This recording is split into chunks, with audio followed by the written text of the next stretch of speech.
Tem alguém? Boa noite, irmãos. Graça e paz aos irmãos que nos visitam. Baixar só um pouquinho o microfone, por gentileza, baixar, tirar um pouquinho de som. Isso, obrigado. Nós queremos dar boas-vindas aos irmãos que nos visitam. Sejam sempre muito bem-vindos em nome do Senhor Jesus. É um prazer ter vocês aqui no nosso meio. A você que está em casa, titia, Lanzete, boa noite lá para o outro lado do Brasil. Que Deus abençoe. Assim como São Paulo, ou onde quer que os irmãos se encontrem, Barra Mansa e Barra do Piraí, São Paulo, onde for, que Deus esteja abençoando vocês e nós aqui para a honra e glória do seu nome. Nós temos falado e vamos continuar falando sobre família. E é um assunto que vai mexer muito com você. É assim um assunto que falar de família é como falar e mexer num vespeiro. Você já imaginou o que é cutucar um vespeiro? Já viu o filme? O cara chega lá, cutuca o vespeiro e acha que as vespas vão para o outro lado, ela vai em direção precisamente à pessoa que cutucou. Pois é, vai sobrar para mim também. Então, tem muitos desafios pela frente para falar de família. Porque uma das coisas que nós fazemos quando ouvimos falar de família é a seguinte: isso não é para mim. Vamos procurar quem é que está precisando, né? Isso não é para mim. Como eu falei de manhã, é bom nós termos em casa um espelho, né? Um espelho. Eu hoje conversando, até ia conversar com o irmão se ele queria dar o testemunho rapidinho de como é que fazia. Pode ser? Aquele negócio de ficar em frente do espelho, parar 5 minutos, pode ser? Achei o máximo aqui, vem cá. É rapidinho, tá? Não é para demorar muito tempo, porque quem vai pregar sou eu. Mas o irmão falou uma coisa que me deixou assim muito interessante. Não, é somente entre mim e você. Hoje, conversando com o pastor, estava vendo algumas coisas da família aqui na igreja, né? E eu estava falando para ele, né? E aí, conversando outros assuntos, eu falei para ele, né? Das nossas batalhas do dia a dia, né? E aí eu falei para ele como eu estou conseguindo superar algumas coisas, né? Primeiro, né? Chamei em casa minha esposa, né, minhas filhas e falei: olha, vamos sentar todo mundo e vamos resolver algumas coisas, né? Então eu quero que cada um de vocês falem o que eu preciso mudar. Vou escutar cada um, depois eu vou falar o que vocês precisam. E aí foi feito isso, graças a Deus amenizou um pouco a situação, está tudo correndo mais ou menos de acordo. Só que eu, para isso, nas batalhas do dia a dia, eu falei com o pastor, o meu trabalho é muito difícil, porque eu lido com o público que nunca estão satisfeitos com tudo, né? Sempre tem que reclamar. E trabalho dirigindo, vou ao Rio, vou a São Paulo, enfim. É aquela loucura de trânsito. Aí tem os colegas de trabalho, tem as outras coisas que a cabeça quase, né, explode, né? Então eu chego em casa, às vezes quando eu piso dentro de casa, aí às vezes a minha filha fala: pai, já viu o negócio do cachorro que está operado? Aí vem a Samira e minha esposa: aqui tem um negócio da... Eu falei: gente, eu preciso de uns minutinhos para mim, deixa eu chegar primeiro. Aí eu gosto de chegar no meu quarto, dar uma respirada, voltar ao normal. Aí eu falo com ele, aí eu dou aquele tempo, eu falo assim: agora eu vou de frente ao espelho. No banheiro do closet lá do quarto, tem um espelho grande. Então ali o que eu faço todo dia? Eu fico de frente ao espelho e aí eu pergunto para mim mesmo assim: o que eu fiz de bom para agradar a Deus? O que eu fiz de bom para ajudar o próximo? Aí tem algumas coisas, mas ao mesmo tempo o Espírito Santo me toca, né? E mostra assim, aí eu tenho que me botar de joelho e falar: Senhor, me perdoe, porque eu fiz tanta coisa errada. Então é aquele momento que você tem que parar ali uns 15, 10, 20 minutos em frente ao espelho e fazer uma autocrítica de você mesmo, reconhecer os seus erros e o que você pode mudar para melhorar você, para conviver com todos. É isso que eu sempre faço em casa. Oh, foi tremendo, obrigado, irmão. Quando eu vi ele contar essa história hoje de manhã, eu disse: meu Deus, tem tudo a ver com a questão da família. Porque se ele ficar culpando a mulher, o cachorro, o trânsito, o não sei quanto, o pastor, a igreja, tem periquito, papagaio lá em casa? Não, também culpa, tem tudo lá para culpar. Porque a tendência nossa é sempre pegar a culpa que nós temos, o mau humor que nós temos e dizer: a culpa é dela, a culpa é dele, a culpa é dos outros. Em vez de ficar em frente ao espelho, né? Ele aprendeu isso rapidinho, né? Ficar em frente ao espelho e dizer, o que é que eu preciso fazer? Porque o espelho não vai mentir. Graças a Deus o espelho não quebrou. Né? Eu não sei como, né? Mas tudo bem.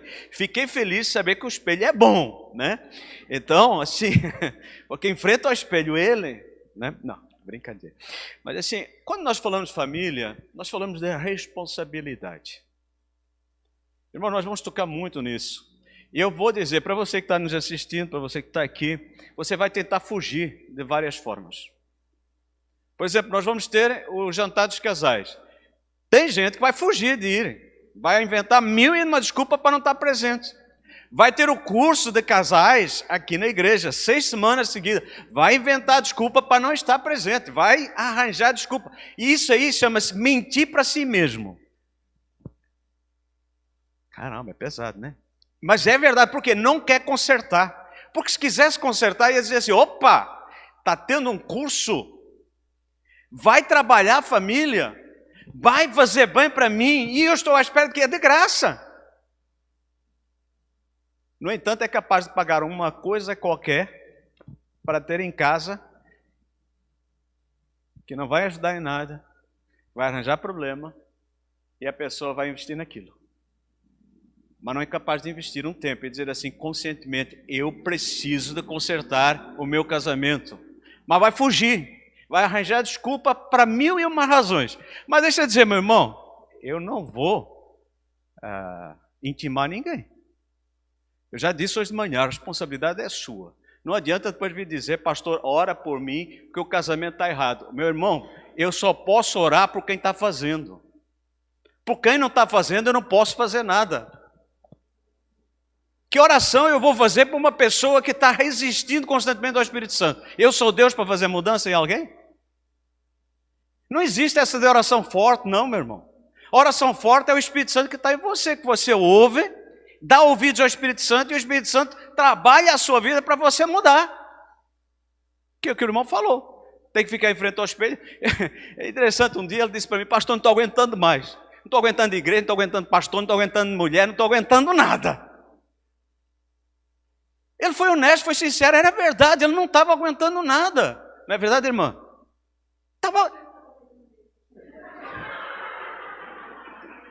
Não entendi, mas todo mundo riu. Fala, irmã. Agora vou eu rir, vocês não podem. Não, é verdade, nós às vezes temos que colocar esse espelho e verificar, há momentos que nós não nos aguentamos. Há momentos em que nós estamos passados e nós não queremos encontrar uma resposta porque exige de nós o quê? Admitir que nós somos fracos. Eu hoje de manhã estava conversando com o casal sobre quem somos nós. Nós somos pó. E ao pó voltaremos. Enquanto nós não entendemos que viemos do pó, somos pó, e ao pó voltaremos, nós vamos achar que somos alguma coisa. Nós não somos nada sem Deus. Deus foi tão infinito e misericordioso que enviou Jesus Cristo para nos salvar, e nós achamos que depois de salvos somos alguma coisa. Isso é uma porcaria de alguma coisa.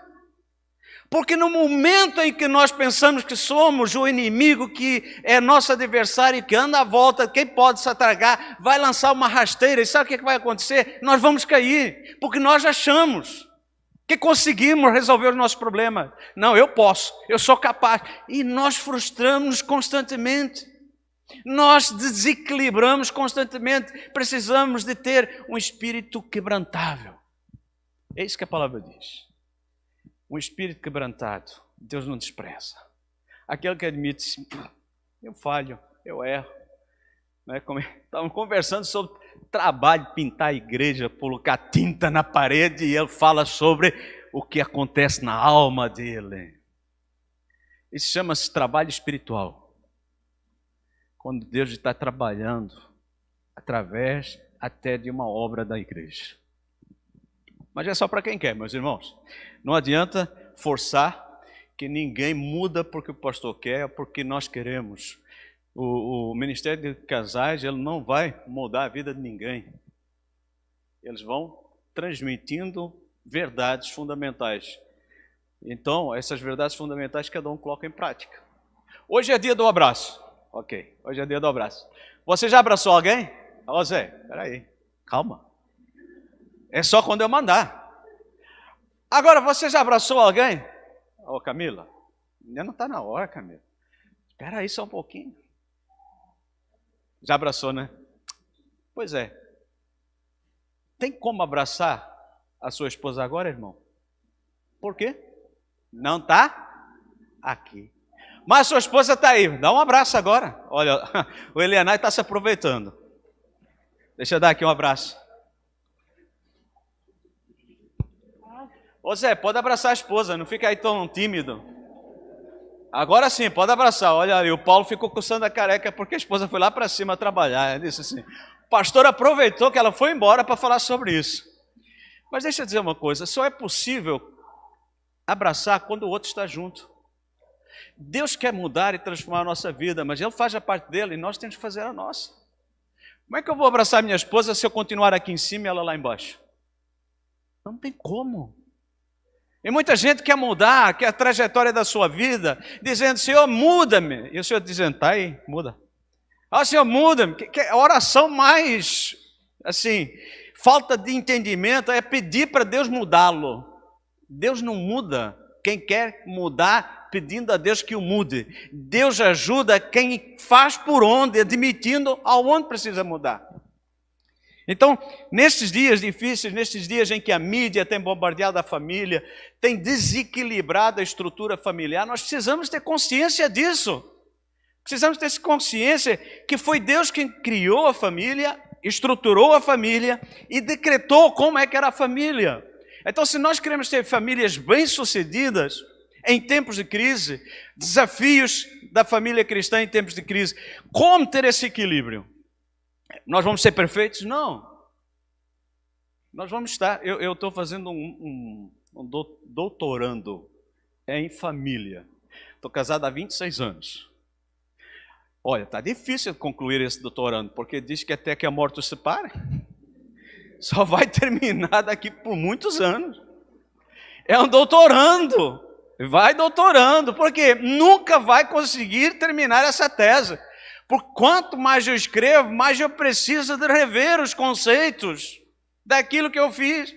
Porque é uma das teses mais difíceis da gente concluir. E quando a gente diz assim, concluir, a gente repara assim, ainda falta muito.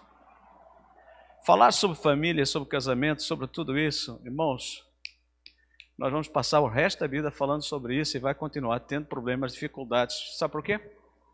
Porque nós somos uns geólogos da vida. Sempre achamos que temos razão. Hoje de manhã foi falado sobre isso. A minha verdade.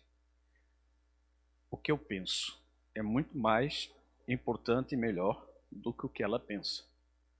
Porque eu sou homem. Se criam umas fantasias na cabeça do homem que atrapalham muito o negócio chamado comunicação. Quando nós achamos... nós erramos. Agora, quando nós pensamos segundo a Escritura, nós entendemos a Escritura que diz assim, submetei-vos uns aos outros. Antes de começar a falar sobre família. Você já parou nesse texto? O versículo 22 de Efésios, quando vai falar sobre família, diz assim, submetei-vos uns aos outros. Aí depois começa a falar sobre família. Ou seja, a base da família é submissão uns aos outros. A mulher vai ser submissa ao marido porque o marido vai amar a esposa conforme Cristo amou a igreja. Aí está a base da submissão. Jesus não foi submisso ao pai? Ele perdeu alguma coisa em ter submissão ao pai? O pai não amou o filho? E o pai não disse, o filho não disse, eu e o pai somos um? Então como é que no casamento tem que haver desigualdade? Tem que haver desequilíbrio. Jesus sempre fez o que o pai mandou, mas ele sempre fez e disse, eu e o pai somos um. E isso irritou demais o povo lá, sabe por quê? Porque ele se fez igual a Deus. E quando a mulher toma uma posição igual ao marido, o marido diz, opa, peraí, não é bem assim.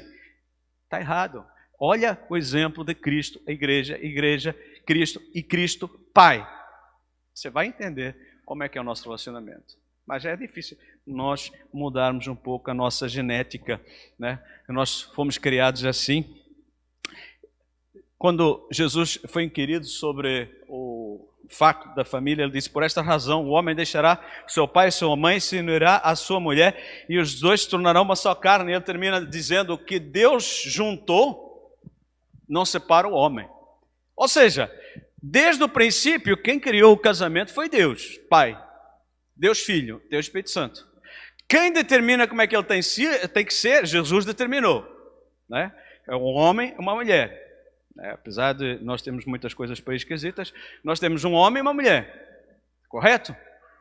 Então, não separa o homem aquilo que Deus juntou. Não separa quem? O homem e a mulher. Então, é assim, a dinâmica é muito simples. Nós é que gostamos de complicar. Então, são muitos os desafios que a igreja encontra, a sociedade encontra e principalmente a família cristã encontra. Nós temos aqui um bonequinho que eu coloquei. Está passando, não? Não, tem que ligar direitinho, né? Agora passou. Não, aqui. Desafios da família. Aí você vê ali o farol no meio. Cristã em tempos de crise. Tudo isso foi pensado. Há os desafios da família. Os da família em geral. Mas eu quero tocar na família cristã. A família que fala a mesma língua de Cristo e da Bíblia. Eu não posso levar este texto, esta meditação, para a família que não tem Cristo. Por quê? O Espírito Santo é que testemunha com o nosso espírito que nós somos filhos de Deus e nos faz entender a Escritura. Então, uma família que não tem os princípios cristãos, dificilmente vão entender, a não ser que seja revelado pelo Espírito Santo, aquilo que eu estou dizendo. Por isso, quando nós temos que falar sobre Bíblia para alguém, temos que entender que a pessoa tem limitações. Ninguém nasce ensinado a andar, pois não? Você já viu uma criança nascer e começar a andar? Ela vai ter que aprender. E o cristão, ele tem que aprender coisas básicas. Não se pode falar para uma pessoa que não tem princípios cristãos, de princípios cristãos como doutrina para ela. Por quê? Ela não está dentro dessa doutrina. Então não adianta dizer para uma pessoa que não é cristã que um casamento é entre um homem e uma mulher, porque para ele qualquer casamento serve. Porque ele está envolvido dentro dessa questão. Agora, o cristão, ele tem que estar envolvido na palavra de Deus. Deu para entender? Está claro isso? Então não podemos transferir os princípios cristãos para famílias não cristãs. Elas não vão entender por que tem que ser assim. Por que tem que julgar assim? Porque só isto foi escrito, o que nós vamos falar, para cristão. A salvação é para a salvação da família e tal. Mas os princípios cristãos é somente para os cristãos. Bem, continuando aqui. Desafios da família cristã em tempos de crise. Mas ali está tudo em bonança, não é verdade? Ali. Pode apagar a luz ali, por gentileza, só para poderem ver a paisagem, né? Eu achei a paisagem bonita, quero compartilhar a paisagem. Isso, olha aí. Está lá. Pôr do sol bonito, está tudo lindo. É nesse momento que a gente tem que estar atento, porque as crises, elas não vêm somente quando o mar está revolto. Quando o mar está revolto, você está alerta e está atento. Você tem que estar atento às crises quando tudo parece que está tranquilo. Quando tudo parece vai bem, sabe quando é que você adoece com mais facilidade? É quando você está bem. Você relaxa. Aí vem qualquer coisinha, abala a sua estrutura, que é frágil, chamada imunidade, e qualquer vírusinho sem vergonha vai lá e derruba você. Um vírusinho da gripe, porque agora já não tem muitos dos outros vírus, né? Diminuiu a quantidade desse vírus, agora vem a dengue, vem tal, né? Eles resolveram se levantar, né? Estavam dormindo por aí e resolveram. Então, fica atento, porque a crise, ela vem precisamente em tempos em que a gente menos espera. Ou pode vir em momentos em que a gente está passando por outras crises. Mas eu quis passar essa imagem aqui precisamente para ter a noção que, por vezes, em tempos de bonança, as crises podem bater na porta. Como? Deixa eu tirar aqui. Eu tinha aqui mais uma coisinha para ler antes. Irmãos, o Salmo 127:1, você conhece perfeitamente, que diz: se o Senhor não edificar, inútil será trabalhar. Se o Senhor não vigiar, em vão vigia a sentinela. O que isso quer dizer para nós? Precisamos deixar que o Senhor cuide dos nossos lares e conduza as nossas decisões. Precisamos reafirmar todos os dias a verdade da sua palavra. Isso tem que estar sempre trabalhando na nossa mente. Precisamos levar para dentro de nossas casas influência que vem de Deus. Levar para dentro de casa influência que vem de Deus. Cuidado com o que você está levando para casa que não tem influência de Deus. Eu já ouvi muita gente dizer, não tem nada a ver. E é precisamente aí que essa influência entra negativa e cria um espírito de discórdia e resolve inventar uma outra coisa que não é aquilo que Deus quer. Precisamos levar para dentro de casa boas influências e precisamos deixar que Deus seja o centro da nossa família. Quando nós olhamos o Salmo 127, ele quer trazer para nós a melhor orientação para a família. Nós fazemos aquilo que nós quisermos. Depende daquilo que nós queremos. Então, quais são os desafios que a família enfrenta nos dias de hoje e precisamos de pensar? Eu preciso que os irmãos fiquem atentos a 3 desafios extremamente importantes. E o primeiro deles, você já viu, é reconsiderar o que foi profetizado. Irmãos, a Bíblia foi escrita há pelo menos os últimos livros, há quase 2000 anos atrás. O Joãozinho escreveu Apocalipse na Ilha de Patmos há quase 2000 anos atrás.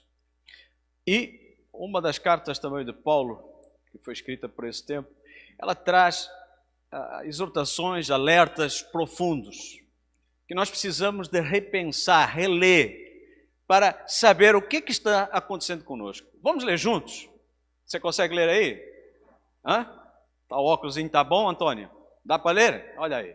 Antônio, com todos esses anos, ajudando até o nosso irmão Noé na construção da arca, e ainda não precisa de óculos. E eu com óculos não estou nem enxergando direito, né? Antônio, ajuda nós aí, vai lá. Sabe?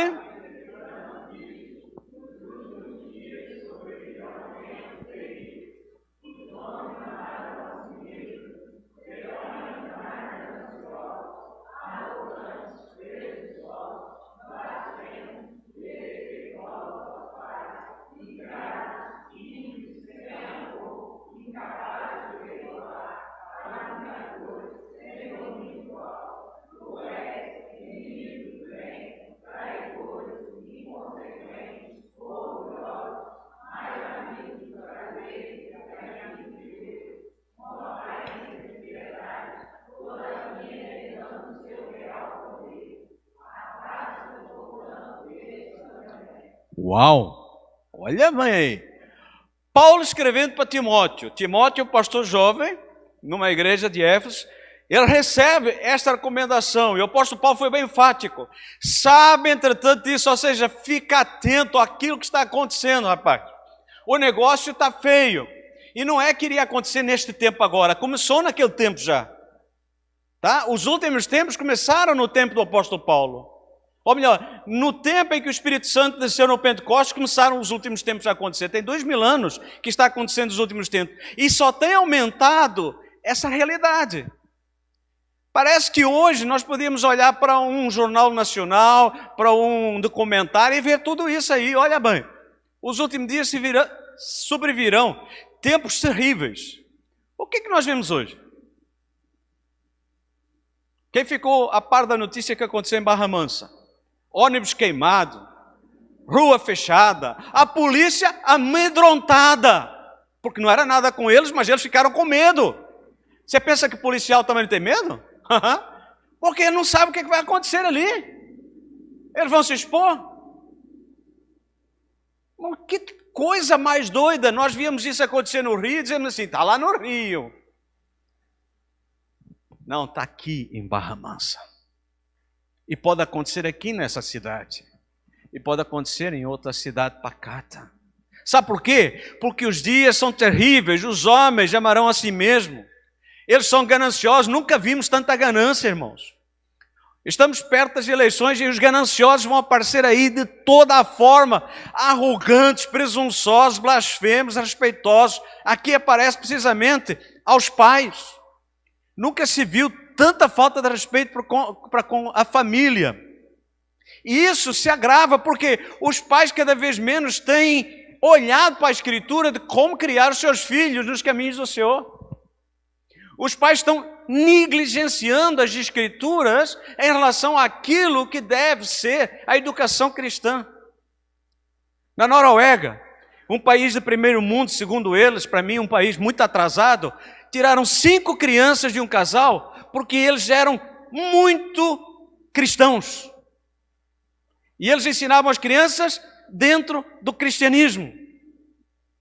E o governo foi lá, esse chamado governo que as pessoas gostam muito de falar, esses governos que querem roubar a autoridade dos pais para a educação dos filhos, e para quem é entendedor, meia palavra basta, esses governos eles estão usurpando a autoridade dos pais, invadiram as escolas, raptaram 2 crianças, depois foram em casa, raptaram mais 2 crianças, e o bebê de 3 meses que estava amamentando, eles levaram e colocaram em famílias de adoção. Foi um processo longo, e o pai e a mãe conseguiram finalmente, depois de anos trabalhando, e alguém apareceu para os ajudar, e eles tiveram que sair desse país chamado Noruega, tão importante, tão primeiro mundo, para ir para um outro país para poder educar os seus filhos no verdadeiro cristianismo. Estão querendo que nós tenhamos os mesmos princípios aqui. E as pessoas estão não acreditando nisso. Quem trabalha em escola sabe o que eu estou dizendo. Aqui está, as crianças começam a faltar respeito aos pais porque o próprio governo se interfere na educação dos filhos. O governo que não consegue se educar a si mesmo, não consegue ter responsabilidade sobre si mesmo, um bando de corruptos. Eles querem corromper a família porque não estão satisfeitos com a própria corrupção. E tudo isso que nós estamos lendo, você pode aplicar a toda essa turma. Porque eles não têm menor de responsabilidade. Por isso o cristão tem que ser sério no seu voto, na sua caminhada, e ter consciência de que aquilo que estamos construindo é um Brasil ou uma nação que vai destruir a sua família ou vai ajudar a sua família. Por isso eu oro para que haja sabedoria, para não voltarmos aos velhos tempos em que as pessoas não tinham mais como educar os seus filhos, então a ponto de ser raptados os filhos, são tirados os filhos. O pai e a mãe que querem educar no caminho do Senhor não pode mais educar. Olha que país, ainda dizem que é primeiro mundo, é uma ditadura, e por isso continua aí, irmãos, ingratos, ímpios, sem amor, incapazes de perdoar. Vivemos um tempo que não há perdão, irmãos. As pessoas não perdoam, elas guardam rancor, ano após ano, passa ano. Depois de 20 anos a pessoa ainda se levanta, mas você fez isso. Que gente doente, que precisa ser tratada, mas não quer. Você sabia? As pessoas não querem ser tratadas. Por isso, falar sobre família, falar sobre perdão, não é como o pastor pregou no domingo passado, é perdoar. Perdoar não é esquecer e ter amnésia. Perdoar é lembrar sem sentir dor. Entenderam isso? Você lembra, mas não sente dor, porque a dor já foi levada por Cristo. Cristo já levou a nossa dor, todas as nossas dores. Por isso é importante nós olharmos aqui, caluniadores. Nunca vimos tanta fake news hoje. Cuidado, irmãos, às vezes nós caímos na tentação de passar no WhatsApp fake news. Na nossa inocência, pessoas passam para nós e nós, pumba, vamos passar para os outros. Eu já pedi, não passe nada sem primeiro fazer um exame, analise se a coisa está... Porque senão, somos nós que estamos caluniando. Sem querer, querendo, estamos fazendo o papel que não é do cristão fazer. Né? Caluniadores sem domínio próprio, cruéis, inimigos do bem, traidores, nunca se viu tanta traição hoje. Inconsequentes, orgulhosos, mais amigos dos prazeres. E é isso que nós temos que olhar. A tentação de olhar os programas. Você está aí, minha esposa. O que eu vejo na televisão? Séries, Netflix. Eu seleciono o que eu quero ver e vou lá ver para que eu possa tirar um tempo de lazer. Eu tiro. Agora, pergunta se eu vou ver Jornal Nacional. Nem o tempo eu vejo. Ela briga comigo. Nem o tempo. Nem o tempo eles podem prever nada. Parece um horóscopo o tempo, né? Vai vir uma frente fria, vai um calor enorme. Vai vir um calor, vai uma frente fria. Bem, esquece isso. Aquilo que eu quero dizer é o seguinte, irmãos. O que você está vendo nesse mundo que dá prazer? Diz assim, mais amigos dos prazeres do que amigos de Deus. Volto a tocar na questão da leitura bíblica e de oração. Tem gente que ama mais ver outras coisas do que reunião de oração. Segunda, da casa, oi, tudo bem? Segunda, terça, quarta, quinta, tem oração. Sexta tem estudo bíblico presencial. Domingo de manhã é culto, 9 horas. 10h10, escola bíblica, culto, 18h30. Só não tira um tempo para ir orar. Como pode uma igreja sobreviver? Como pode uma família sobreviver em que não há tempo para se buscar o prazer de estar na presença do Senhor? Tem-se tempo para tudo. Meu irmão, não estou mandando indireta para ninguém. Estou falando a análise que eu estou fazendo da igreja que eu estou pastoreando. Se você não concordar comigo, tem todo direito a me procurar e falar comigo. Mas nós temos culto de segunda a sexta-feira.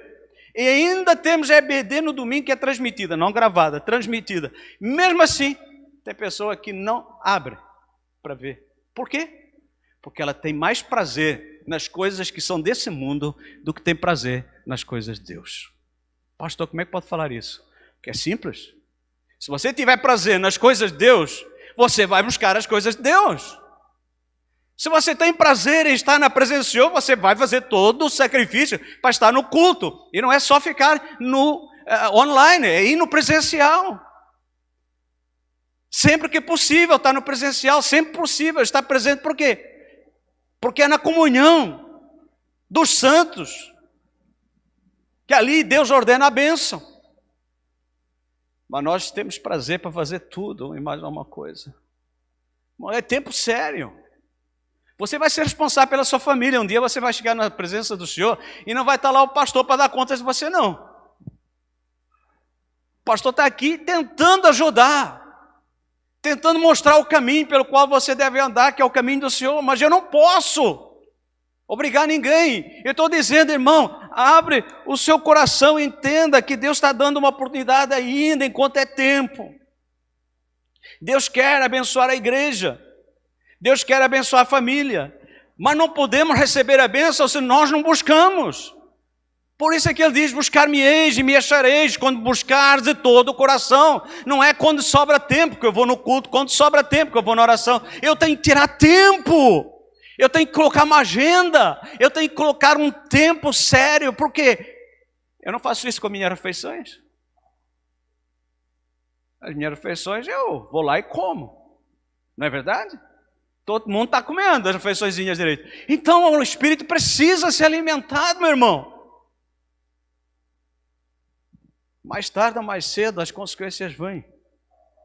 E não se esqueça, não tem como evitar as consequências. Tudo que o homem semeia, ele colhe. Vamos falar daqui a pouquinho sobre isso. Não adianta nós taparmos só com a peneira.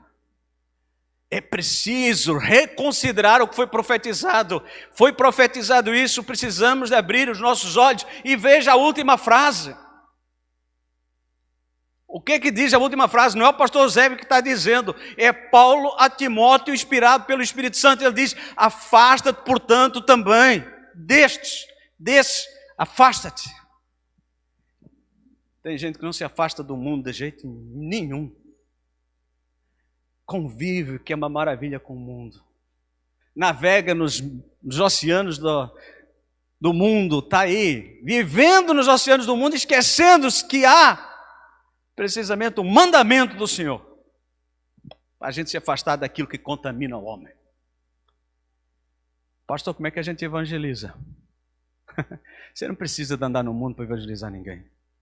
Você precisa de estar no mundo e ser luz e sal. E que a sua vida brilhe tanto, que as suas palavras sejam tão poderosas, não porque você anda lá chafurdando no mundo, mas porque você está lá sendo luz, sendo esperança como família e como pessoa. Isso faz a diferença. Você não muda filho porque você fala muito. Estávamos conversando no carro vindo para cá. Como a gente gostaria que houvesse mudança, mas não muda, de jeito nenhum. Não adianta abanar a cabeça, parece que está no mesmo coral, né? Mas não muda, você não muda filho porque quer. O seu filho tem o tempo certo de mudança, assim como você teve, né? Eu costumo brincar com a Rosângela, você está esquecendo que você foi adolescente, jovem, a gente já esqueceu, né? E nós tivemos que fazer o nosso tempo para que no tempo certo de Deus a nossa vida mudasse. E assim acontece com os nossos filhos. Assim acontece com o nosso marido, com a nossa esposa. Não adianta, meus irmãos, reconsidera o que foi profetizado. É o primeiro desafio, leia a Escritura. Meu irmão, leia a Escritura. Continue a insistir, enquanto eu estiver aqui pastoreando essa igreja, vai ser... Faça oração, leia a Bíblia. Faça oração, leia a Bíblia. Quem vai orientar você vai ser o Espírito Santo. Se você não ouvir, o Espírito Santo vai me ouvir a mim? É ruim. Quem não ouve o Espírito Santo não ouve o pastor. Não adianta ter pregação bonita. Você tem que ouvir o Espírito Santo. O pastor é só um instrumento, mas o Espírito Santo fala.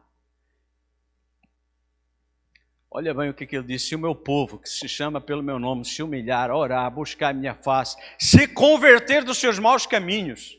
Aquilo que eu amei quando você falou aquilo, Alfredo, você não sabe a importância que foi para mim aquilo. O que eu fiz de errado hoje, eu preciso pedir perdão. E fica de joelhos pedindo perdão para Deus. Que é isso, meu irmão? Você é fraco, hein? Cali, você é assim tão fraco? Irmão, é quando o homem está de joelhos que ele é mais forte. É quando o homem se verga diante de Deus que ele se levanta. Porque enquanto não houver esse reconhecimento, não há o resto. Se não houver as primeiras linhas, as últimas linhas não vão acontecer, porque então eu virei dos céus, perdoarei os seus pecados, sararei a sua terra. Não vai acontecer. Ele não vai ouvir a nossa oração, ele não vai perdoar os nossos pecados e a nossa casa vai continuar a ser uma bagunça. Porque não é casa só física, é a nossa casa, templo também, a nossa vida. Eu tenho que mudar. Não é só a minha casa. Eu tenho que mudar. O grande homem que nós sempre usamos, eu e minha casa serviremos ao Senhor, criou um negócio que foi maldição para um montão de gente, porque ele não vigiou naquilo que ele fez. Que coisa, não é? Um homem tão importante que foi Gedeão, como nós vamos ver agora aqui, no final da vida dele, ele construiu uma coisa que foi tropeço para um montão de gente. Ou seja, nós temos que sempre olhar com olhos de olhar a Escritura para que ela possa falar ao nosso coração, não olhar essas figurinhas, né? Gedeão foi lá com 300 e matou, Davi foi lá com uma pedrinha e matou o gigante, e parece que aquelas coisas só ficam na fantasia, e você vai derrubar o seu gigante, e você vai não sei o que, não sei o que. Vai acontecer a mesma coisa que Davi. E depois? Que gigante é que vai derrubar? Que pedra é que você vai usar? E depois todos os outros problemas que aconteceram na vida dele? Como é que vai ser? Vai vigiar? Vai ficar atento? A queda de Davi foi grande. A queda de Eli foi grande. Quebrou o pescoço e morreu. Porque ele deixou de exortar os seus filhos. Não os tirou, não os disciplinou. Que é isso, meus filhos? Vocês estão fazendo isso? Sai fora! Sai fora! Ele não fez isso. Ele devia ter repreendido os seus filhos, tirado os seus filhos do ministério que eles estavam fazendo, e não fez. A gente não olha para esses lados. A gente é muito romântico, eu tenho insistido muito nisso. Para do romantismo com a Escritura. A Escritura não foi deixada para você ser romântica, é para mostrar as verdades que nós precisamos de examinar e trazer para a nossa vida e dizer o que é que eu preciso mudar. Em segundo lugar, permaneça naquilo que você aprendeu. Meu irmão, não abra mão daquilo que Deus deu para você. Tu, porém, Timóteo, permanece naquilo que aprendeste. Irmão, tem muita gente que começa bem, mas de repente vem umas ondas aí meio esquisitas e as pessoas ficam perdidas. Perseverar nos princípios que foram estabelecidos pela palavra do Senhor. Não abrir mão, não se vender. Os tempos são difíceis, há muitas perturbações, mas a gente tem que permanecer naquilo que aprendemos. Nós temos que fazer jus àquilo que Jesus nos ensinou. Quem constrói a casa sobre a rocha, nós sabemos o resto. Mas aonde estamos construindo? Qual é a base dos nossos fundamentos, da nossa fé? É Cristo Jesus? É o que Ele ensinou? Porque, olha, pode haver mudanças na nossa casa. O irmão contou o testemunho dele, né, do que aconteceu. Houve mudanças na casa dele e aquilo que ele esperava que fosse de um jeito foi de outro. Houve mudanças. Nós não esperamos essas mudanças e elas vêm, impactam a nossa vida e machucam aqui dentro. Há embates, há dificuldades, há lutas, há sofrimentos, há perseguições, há aflições. Mas deixa eu dizer uma coisa, a sua casa não cai. Se ela está firmada na rocha, se você permanece naquilo que aprendeu do Senhor, a sua casa não vai cair. É promessa do Senhor. O projeto que Jesus trouxe é um projeto à prova de tempestade. Agora, aonde estamos construindo? Aonde você está construindo? Que tipo de música toca na sua casa?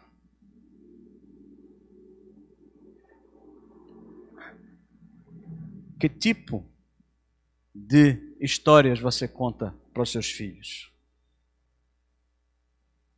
Tem gente que adora essas músicas populares e fica lá com o rádio ligado nas músicas populares. Tudo bem. Edifica alguma coisa a sua alma? Duvido. Me perdoe se estou equivocado. Um forrozinho, um funkinho. Isso é tudo, meu irmão, não precisa dar nome. Agora, se você põe um hino, pastor, lá vem você com um hino. Hino tem letra que foi olhada, esmiuçada para ser colocada nesse livro chamado Inário. Porque tem umas musiquinhas aí chamadas gospel, que elas são um lixo, enaltecem o homem. É um humanismo puro em que o homem é o centro de tudo.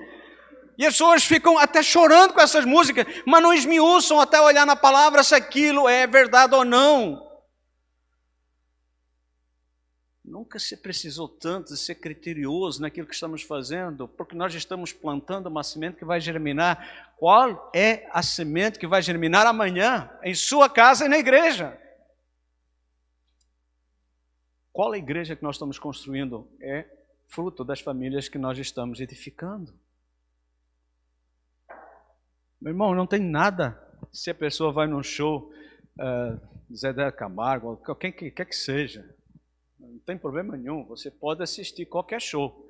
Tem cantores muito bons por aí. Estou falando é edificar. A pessoa fica ouvindo aquilo o dia inteiro. Fica encharcando a cabeça só com música. Irmãos, tem músicas que é traição. Vocês estão pedindo essa música fala de suicídio. Vocês sabem que cada vez que eu canto essa música, eu me desgasto e há um momento em que eu fico completamente desgastado com essa música. Ele confessou isso. E as pessoas, Eu disse, tudo doente, gente. Está falando de uma menina que suicidou e todo mundo quer ouvir aquela música. Onde é que as pessoas estão com a cabeça? Ou está falando de traição, ou está falando de pegar, ou está falando de não sei o que. Essas músicas. Oi? Essas músicas, o que fazem? Se você alimenta a cabeça com traição, é bem provável que você vai trair. Se você alimenta a cabeça com mentira, é normal que você vai mentir. Se você alimenta a cabeça com qualquer outro tipo de coisa, é natural que você faça isso. Porque ela vai contaminando, depois de repetir 21 vezes uma mentira passa a ser verdade. É isso que essas pessoas por aí chamadas políticos fazem. Eles mentem, que eles passam a acreditar na própria mentira e falam como aquilo fosse verdade. Cristão, eu tenho o Espírito Santo. Não zombe do Espírito Santo. Não zombe do Espírito Santo. O Espírito Santo é santo. Ele quer um lugar santo para habitar. Deixe as coisas que não prestam. Deixe as coisas que não prestam. de lado. Larga, vai largando. Não tem necessidade disso.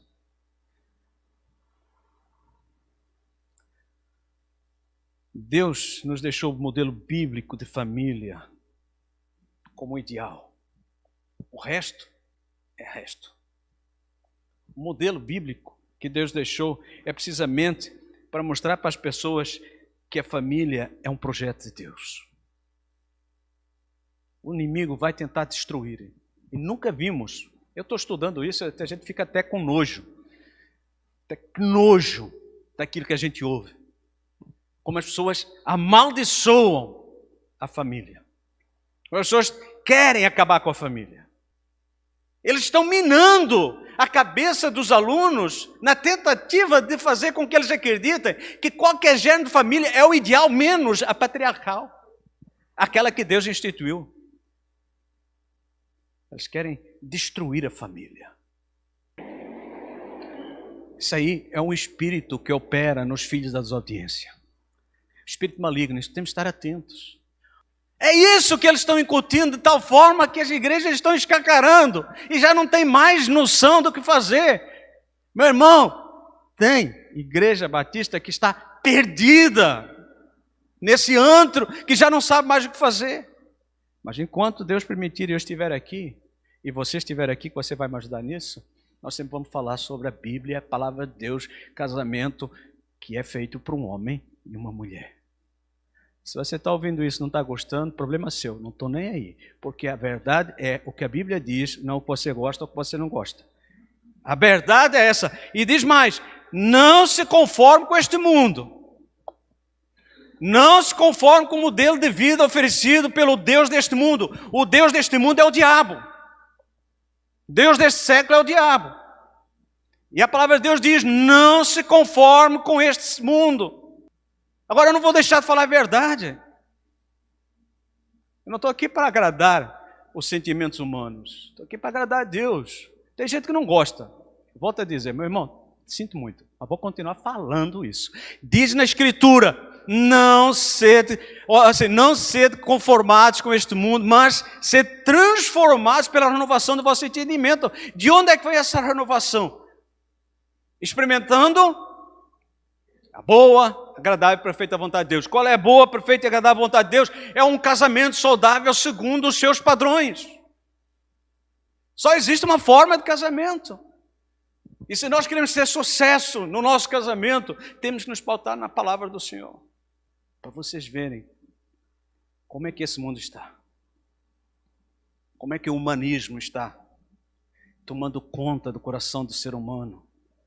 E os crentes estão indo na onda do humanismo, dizendo o homem é bom. Uma das coisas que eles falam é assim, o homem é bom, a sociedade é que corrompe.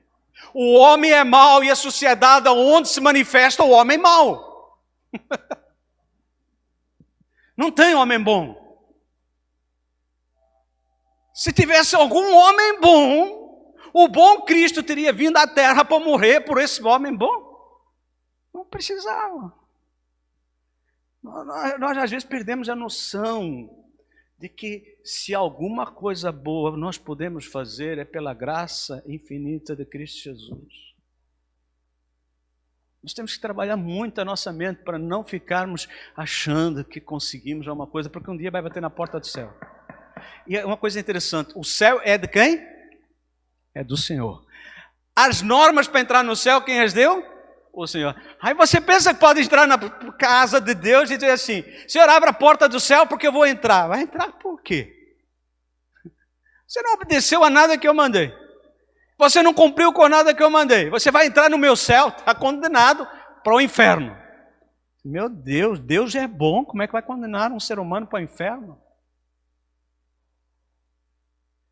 As pessoas se enganam, porque Deus é tão bom, mas tão justo ao mesmo tempo, que um não pode contrariar o outro. A justiça de Deus e o amor de Deus, eles têm o mesmo peso. E se ele diz que o homem vai ser condenado, o homem vai ser condenado. O próprio Jesus disse, olha, eu não vim para condenar ninguém, mas a minha palavra já condenou. Por quê? Não obedeceram a minha palavra. Então, irmãos, quando nós pensamos em família e casamento, a não conformidade com esse mundo é extremamente importante. Tem um outro texto que eu quero deixar para vocês, o texto não, outro princípio, que é vencendo o poder da influência negativa da mídia. Permanecer naquilo que aprendemos, vencendo o poder da influência negativa da mídia. Irmãos, nunca vimos uma mídia tão mentirosa. As pessoas tiram foto sorrindo e postam lá. Tudo bem. Um dia estávamos lá naquele Penedo com os chapeuzinhos, né? Lembra-se daquela cena? Chapeuzinhos? Não tinha lá aqueles chapéus em Penedo, lá na vila, aquela guarda-chuva. Eu tenho que falar português brasileiro, guarda-chuva. Oh, meu Deus. Há 26 anos comigo e ainda não entendo o português. Eu mereço. Chapéu. Lembra-se que eu disse assim, amor, olha ali o casal, olha ali o casal. Ele olhando e ela tentando tirar uma foto. E disse, amor, vem cá tirar a foto.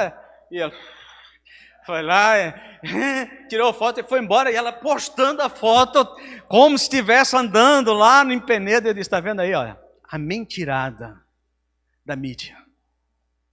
Pessoas que seguem o Instagram de pessoas que postam fotos sempre viajando, sempre passeando, sempre andando, sempre não sei quanto. Aí descobriram que uma dessas que andava sempre passeando nunca tinha saído do Brasil, nunca tinha entrado num avião. Nunca tinha ido a nenhum lugar desse. Ela tirava foto com imagens por trás, tudo. Se assim, hoje eu estou não sei aonde, hoje estou... mas sempre sozinha. Nunca deu para entender como é que uma pessoa viaja sempre sozinha, não é verdade? Até que os fãs descobriram realmente que aquela mulher era mentira. Ou seja, vença o poder da influência negativa da mídia. A mídia não serve para você, cristão. O que serve para você é Bíblia. A mídia é só uma ferramenta, não uma forma de você receber influência. Há um perigo muito grande confundir uma coisa com outra. Ah, mas eu não posso, né? Como alguém disse, eu não posso ver televisão, eu não posso ver internet. Não estou falando disso. Cuidado com a influência que ela traz sobre a sua vida. Porque nós somos resultado daquilo que vemos, lemos e ouvimos. Novamente, nós somos resultado daquilo que lemos, vemos e ouvimos. Se você lê pouco da palavra de Deus e vê muita coisa da mídia, você não está se alimentando de forma certa, correta. E o resto vai acontecer. Você vê os programas de grande audiência, agora eu não sei, mas ainda tem Big Brother. Alguém sabe? Tem BBB ainda? Ainda tem essas fazendas, não sei da quanto. O que essas pessoas faziam? Era libera geral. Volta e meia havia um escândalo do libera geral, não é verdade? Isso influencia as pessoas. Isso influencia, isso incentiva as pessoas e compromete a mente das pessoas em relação àquilo que a palavra de Deus condena. Deus condena o adultério. E lá era fácil os adultos entrar. Dentro do programa havia adultério. Havia prostituição. Facilzinha, a gente vê. As pessoas se vendem. O uso de droga, a violência, a pornografia. Irmão, nunca tanto se teve pornografia até para criança. Vocês são pais, cuidado com o celular, tá? O seu filho pode estar sendo bombardeado e você acha que aquilo lá é inocente, não sei quanto. Pornografia. As escolas, elas têm uma responsabilidade, mas quem tem a responsabilidade são os pais em casa de vigiar o celular dos filhos, para ver o que está recebendo, não é? Eu nunca vi tanta facilidade. Eu às vezes sou bobinho, né? Meu filho falou, pai, aconteceu isto. Eu disse, como assim? Telegram. Conhece Telegram? É um comércio absurdo de pornografia. Twitter. E essas coisas aí. Mídia. Cuidado com o que você está lendo e vendo. Adolescente, cuidado. Essas meninas da internet, da mídia, elas parecem bonitinhas, mas é só tudo maquiagem. Você ter cuidado, a maquiagem é mentira. Sabia? Aquela maquiagem é mentira. Jesus diz claramente que o diabo vem para matar, roubar e destruir. A família é o objetivo principal de Satanás. Ele quer destruir, porque foi a primeira instituição que Deus criou. Ele quer destruir. Então, você vê o relacionamento entre as pessoas, elas ficam testando-se como quem testa um carro para comprar, né? Eu vou comprar um carro, então tem que fazer um test drive. Então, as pessoas estão no relacionamento, no namoro, já estão fazendo test drive para ver se funciona. Isso aí só vai machucar. E neste ponto aqui eu queria trazer essa questão aí, irmãos. Tudo aquilo que nós falamos aqui marca a pessoa. O sexo não é só carnal. O sexo tem 3 dimensões. Você que é adolescente, está me ouvindo? Fica atento a isso. Ele é físico, emocional e espiritual. Você danifica o seu corpo, danifica a sua emoção e danifica a sua área espiritual. É por isso que tanta gente é frustrada depois que casa. E por isso que tanta gente no casamento é insatisfeito. Por quê? Porque danificou-se, estragou-se e não se consertou. Nós temos que ter atenção a isso. No curso que vamos ter para casais, nós vamos abordar isso com mais afinco, sobre o dano que foi causado. O dano que você causou antes do casamento, ter feito o que fez, e depois no casamento está passando o que está passando. Sabe por que está passando? Porque você fez. E não adianta. Tem gente que diz assim: confessei o meu pecado, o Senhor é fiel e justo para me perdoar e purificar todo o pecado. Mas você não diz lá embaixo a seguinte: Ele me retirou as consequências do meu pecado. As consequências vão estar na nossa vida. Vai ser uma mente completamente doente, vai ser um espírito completamente doente e um corpo adoecido, porque está machucado por tanta traição ou por tanto mal que lhe fez. Isto é só um lamirezinho, lamiré. O diabo quer matar, quer roubar, quer destruir. E por isso, há esse pedido aí. Uma vez mais, não é o pastor Eusébio que está falando. Presta atenção à palavra do Senhor. Por isso, retirai-vos do meio deles, separai-vos, diz o Senhor. Não toqueis em coisas impuras. Sexo fora do casamento é impuro. Danifica o corpo, a alma e o espírito. E por isso há tanta gente doente. Não se quer ouvir sobre isso, mas é isso. Há doença, mais doença, mais doença que as pessoas estão passando porque estão impuras com aquilo que foi contaminado. E eu vos receberei, serei vosso pai. E vós sereis meus filhos e filhas, diz o Senhor Todo-Poderoso.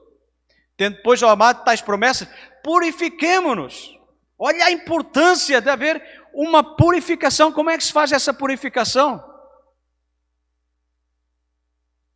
Alguém sabe? Também não vou dizer aqui não. Você quer saber no casamento, lá dos encontros de casais, eu vou tocar sobre esse purifiquemos de toda a impureza, tanto da carne, leia comigo, como? Então, as impurezas é aonde? Na carne e no espírito. Muita gente pensa que não, que isso aí não tem nada a ver. Tem, e está machucado, está danificado, e a pessoa está aí, sofrendo as consequências. Aperfeiçoando a nossa santidade, separação, santidade é separação no temor do Senhor. Meus irmãos, como é que é difícil a gente lidar com isso, né? E pastor, pregar sobre isso é mais difícil ainda, porque eu sei as consequências disso aí. Eu sei das consequências, o inimigo está furioso, está com muita raiva, porque isso aqui não é para ser pregado, pastor. Você tem que deixar isso de lado. Não, se queremos uma igreja santa, temos que formar famílias santas. E não se forma igrejas santas sem famílias santas. Em que pessoas que se põem diante do espelho para fazer uma autoanálise e declarar diante do espelho o que eu fiz de bem, o que eu fiz de errado e me perdoa, Senhor. E saber passar depois pelo vale das consequências daquilo que fez. Por último, manter o altar do Senhor levantado dentro de casa. Meus irmãos, isso aqui é sobre aquele camarada que nós gostamos muito, o homem que com 300 guerreiros venceu os midianitas. Gostamos mais dessa história, né? Não vou tocar no fim da história, mas vou só falar sobre essa aqui para terminar. A família precisa derrubar dentro de casa todos os altares que não pertencem ao Senhor. Irmãos, eu não sei se você leu as Escrituras e quantas vezes leu, mas sistematicamente o povo de Israel era convidado a lançar fora os seus deuses. Vocês leram sobre isso? Eles saíram do Egito, lancem fora os seus deuses. Eles vão entrar na terra de Canaã, lancem fora os seus deuses. Eles estão na terra de Canaã, lancem fora os seus deuses. E eu estava lendo, Davi tinha um ídolo em casa, olha bem. E pegaram o ídolo de casa e colocaram na cama para fazer de conta que era Davi, uma cabeleira de cabra, para fazer de conta que era Davi que estava dormindo, para Davi fugir do seu sogro Saul. Mas lá está ídolo da casa. Você vê a complexidade de nós podermos ter ídolos em casa sem nos dar conta? Eu fico impressionado quando leio a Bíblia, e cada vez eu leio eu fico mais assim assustado. Que ídolo é que eu tenho em minha casa que pode estar atrapalhando e tem que ser derrubado? Ou que ídolo pode estar dentro de mim que eu preciso derrubar? Deus deu uma orientação para o Gideão. Gideão, você precisa... Aí, toma, segundo no vídeo do teu pai, 7 anos, derruba o altar de Baal, que é do teu pai, corta o poste de Azer. Olha bem, dentro do povo de Israel tinha um ídolo de Baal, um culto a Baal, o altar de Baal, tinha um poste de Azer, lá uma baita de como é que chama aquilo? Um poste alto, né? Como você vê aí nos índios americanos, né? Nos filmes de cowboys, os índios americanos tinham aquele poste lá, né? Que está ao lado do altar. Depois disso, edificam o altar ao Senhor, teu Deus, no cume desta elevação, da forma apropriada. Toma o segundo boi e oferece o holocausto com a lenha do poste de Azer que tivesse cortado. Ou seja, Deus queria libertar o povo de Israel dos midianitas. Deus quer nos libertar de tudo que está causando problemas na nossa família. Deus quer transformar o nosso lar. Deus quer fazer coisas grandes na nossa casa. Mas o altar que está lá, ele tem que ser derrubado para que um novo altar seja levantado. Eu não posso olhar para a sua casa, mas você pode olhar para a sua casa. Eu e minha esposa temos que olhar para a nossa casa, você tem que olhar para a sua. Qual é o altar que está lá? E ele tinha que derrubar. O interessante aqui é que a missão que Deus tinha dado a Gideão, ela começava precisamente na sua casa. Deus queria libertar uma nação dos midianitas, mas Deus começa por fazer uma obra na casa. Aonde é que estava esse ídolo Baal? Na casa de Gideão. Por isso, manter o altar levantado dentro de casa, no Velho e no Novo Testamento, é algo que é destacado sobre a responsabilidade dos pais e dos filhos, da própria família. Os filhos devem obedecer e honrar os pais, marido e esposa devem se amar, pais devem instruir os seus filhos, e um dos alvos de cada servo de Deus é influenciar sua família a servir o Senhor, conforme Josué fez.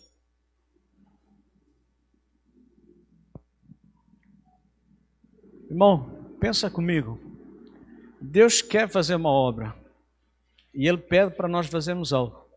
Depois Ele faz o resto. Você entende isso? Deus não começa fazendo para depois nós fazermos. Deus nos pede que nós primeiro façamos a nossa parte. Se nós queremos ver a nossa casa, a nossa família, a nossa igreja ter um crescimento espiritual, ter uma dimensão, nós temos que começar pela nossa casa. Você tem que começar pela sua e eu tenho que começar pela minha. Manter o altar do Senhor levantado dentro da sua casa.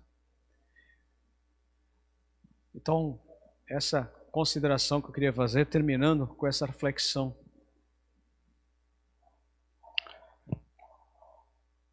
Nós vimos aí, primeiro desafio, reconsiderar o que foi profetizado. Já foi profetizado isso. Reconsidere, alimenta a sua alma, verifique o que está acontecendo. O segundo desafio, permaneça naquilo que aprendemos. Foi passado. Paulo chega até dizer, primeiro foi a tua avó, depois a tua mãe, depois eu também te passei. Permanece naquilo que tu aprendeste, não te conformando. Ou seja, não te abre para aceitar tudo. E vence aquilo que vem das propagandas. E por último, manter esse altar erigido dentro da sua casa. O tempo avançou demais, eu tinha outras coisas para falar, mas não vou falar mais, vou terminar por aqui. As nossas escolhas fazem toda a diferença.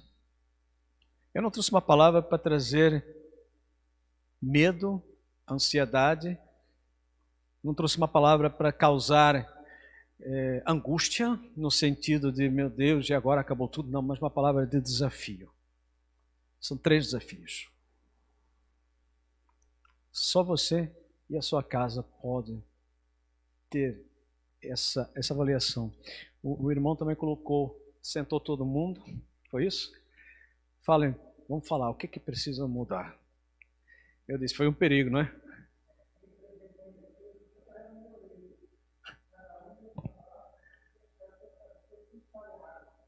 Nossa, que risco, hein? Que risco, havia. Você aproveitou a hora, né? Abriu a porta, entra a boiada. Abriu a porteira. Mas, irmão, aquilo que ele fez era aquilo que ele precisava fazer. Ele queria sair da situação que ele estava vivendo. Ele estava angustiado. Ele queria que a sua história mudasse. Ele queria que a sua vida melhorasse. Ele queria que algo acontecesse de fato. E glória a Deus por isso.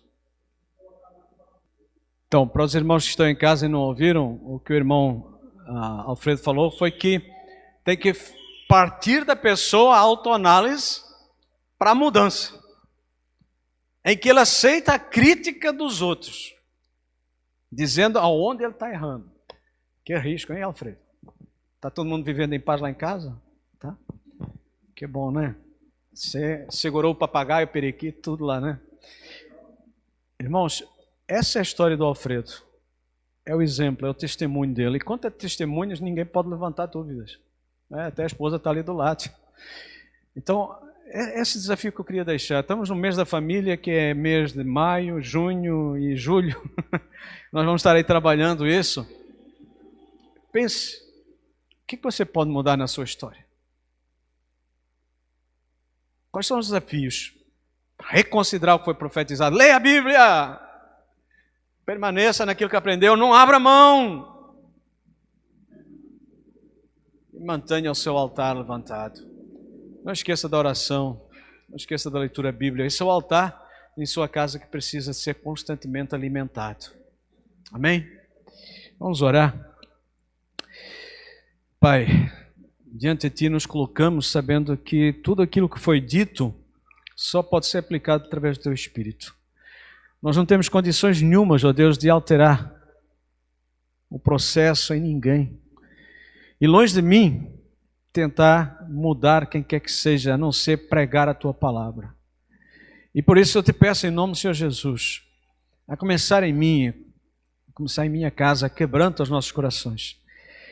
Quebra os nossos corações, transforma, muda, molda, como a passagem que fala sobre o oleiro, que está com o barro na sua mão e pode moldar. Molda as nossas vidas, molda os nossos lares. Transforma, ó Deus, para que o Teu nome seja honrado e glorificado.